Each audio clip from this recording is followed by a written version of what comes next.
Mushroom চাপরোল বানাতে আমি এখানে নিয়েছি গ্রেট করা মাশরুম, গাজর, ফুলকপি, ধনেপাতা কুচি, কাঁচা লঙ্কা কুচি, পেঁয়াজ কুচি, ক্যাপসিকাম কুচোনো, অ্যাড করে দিয়েছি টক দই, জিঞ্জার গার্লিক পেস্ট, আর দিয়ে দিয়েছি সল্ট, জিরে গুঁড়ো, ধনে গুঁড়ো।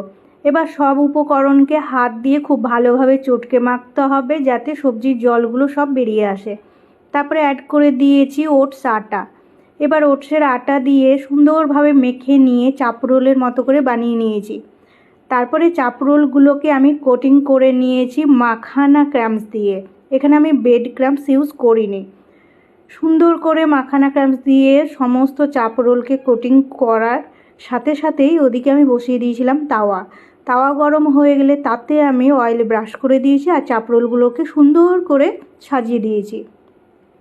এবার এক পিঠ সেঁকা হয়ে গেলেই গোল গোল করে ঘুরিয়ে ঘুরিয়ে চাপরোলগুলোকে সুন্দর করে সেঁকে নিতে হবে বা ভেজে নিতে হবে। উপর দিয়ে অল্প অল্প অয়েল ব্রাশও করতে হবে চারিদিকে, যাতে চাপরোলগুলো কাঁচা না থেকে যায়। সুন্দরভাবে ভেজে নেবার পরে শ্যালো ফ্রাই করে নেবার পরে প্লেটিং করে দিন আর ক্যাপসিকাম চাটনি দিয়ে পরিবেশন করুন।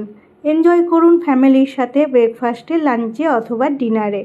আমার ক্যাপসিকাম চাটনির ভিডিও আগেই শেয়ার করা রয়েছে।